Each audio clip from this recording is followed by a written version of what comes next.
Coucou tout le monde, bienvenue sur ma chaîne Miss HK Conseil. J'espère que vous allez bien et que vous êtes prêts pour découvrir un nouveau sujet. Allez, c'est parti, on y va.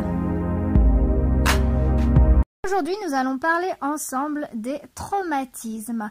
J'ai décidé de réaliser ce sujet tout simplement parce que j'ai constaté qu'il y avait beaucoup de personnes concernées par ce sujet. Donc j'ai trouvé intéressant d'en parler parce que parfois ce sujet peut être assez sensible, assez tabou, ce qui se comprend tout à fait.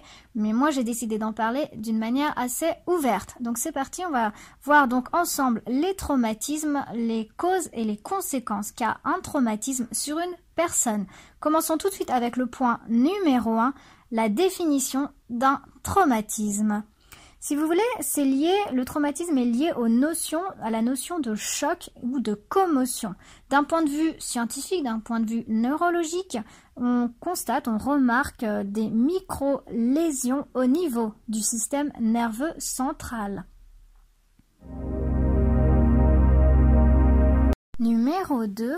Les causes des traumatismes. Nous allons voir ensemble les différentes causes d'un traumatisme. Commençons tout de suite avec la première cause, le trauma ou traumatisme sexuel. Là, il y a deux cas, soit adulte à adulte ou alors enfant à adulte. Avec une petite précision pour ce dernier cas, il faut savoir qu'un enfant c'est un enfant en fait qui se trouve confronté à la sexualité d'un adulte. C'est une action qui est subie dans l'incompréhension pour l'enfant.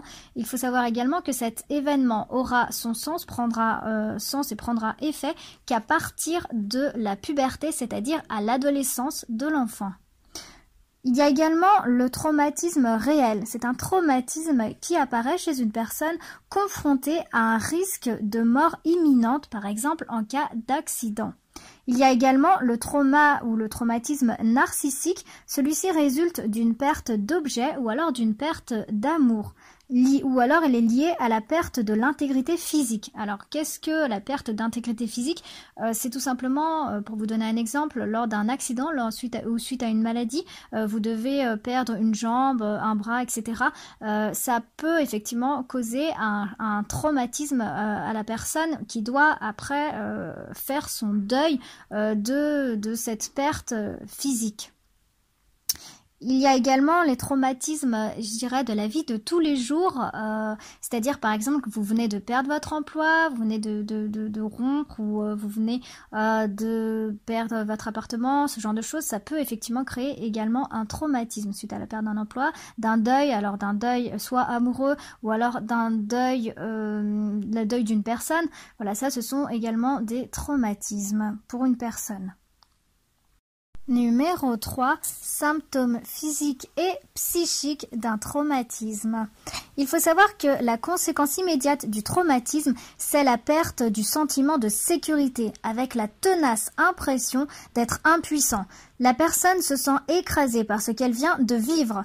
La personne qui a été traumatisée peut avoir soit un sentiment de danger constant, soit une impression d'être déconnectée de tout sans pouvoir faire confiance à quelqu'un. Alors, chose importante, il faut distinguer le stress et le traumatisme. En effet, le stress dérègle notre système nerveux, mais pour une période relativement courte, tandis que le traumatisme crée une détresse qui se propage dans toutes les expériences suivantes. Si je prends un exemple, vous venez d'avoir un accident de voiture, après, on vous demande de remonter dans une voiture, il se peut que vous avez du mal à remonter dans une voiture. Ce genre de choses, voilà, par exemple, ce genre d'exemple. Maintenant, il faut savoir que les différents individus ne se comportent pas pareil, c'est-à-dire qu'il y a des personnes ne répondent pas pareil à un traumatisme. Il y a des personnes qui vont rebondir assez rapidement après avoir subi un traumatisme, et d'autres personnes qui vont être carrément dévastées, ça va leur demander plus de temps. Pourquoi en fait cette différence? Parce que les personnes avant le traumatisme étaient peut-être, si les personnes étaient plus susceptibles d'être stressées, avaient une grande charge de stress, elles sont plus susceptibles de vivre un traumatisme ou beaucoup de choses négatives, elles sont plus susceptibles de vivre plus longtemps ce traumatisme que d'autres personnes qui avaient à la base moins de stress. Maintenant, effectivement, chaque personne réagit différemment. Il faut savoir également, on va voir quels sont les symptômes du traumatisme, non seulement les symptômes physiques, mais psychiques. Donc les symptômes physiques, il y a par exemple l'insomnie ou les cauchemars, la fatigue, la difficulté à se concentrer, l'agitation ou la nervosité, ou alors des maux divers ou des douleurs. Il y a également les symptômes psychologiques, parce qu'il faut savoir que le psychisme doit se réorganiser après un trauma ou un traumatisme, c'est-à-dire qu'il doit ériger des défenses spécifiques. Donc les symptômes, ça peut être le déni ou l'incrédulité, la colère, les sautes d'humeur, la culpabilité ou la honte, le sentiment de tristesse ou de désespoir, l'anxiété ou la peur. Alors, il faut savoir que ces symptômes durent généralement quelques mois et s'atténuent au fur et à mesure que vous traitez le traumatisme. Mais ensuite, même ensuite en les ayant traités, quand on se sent mieux, on peut être troublé de temps à autre par des souvenirs douloureux ou alors des émotions fortes, surtout en réponse à des déclencheurs tels que, par exemple, l'anniversaire de l'événement, une image, un son, une situation qui rappelle l'expérience traumatisante.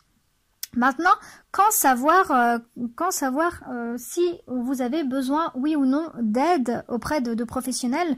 Par exemple, les principales raisons qui pourraient vous aider à savoir si vous avez besoin d'aide, c'est par exemple lorsque vous avez une difficulté à vivre à la maison ou au travail, vous avez des anxiétés prolongées, ou alors une attitude qui vous pousse à éviter les situations qui vous rappellent un traumatisme, ou alors un engourdissement émotionnel, ou encore une incapacité à former des relations satisfaisantes.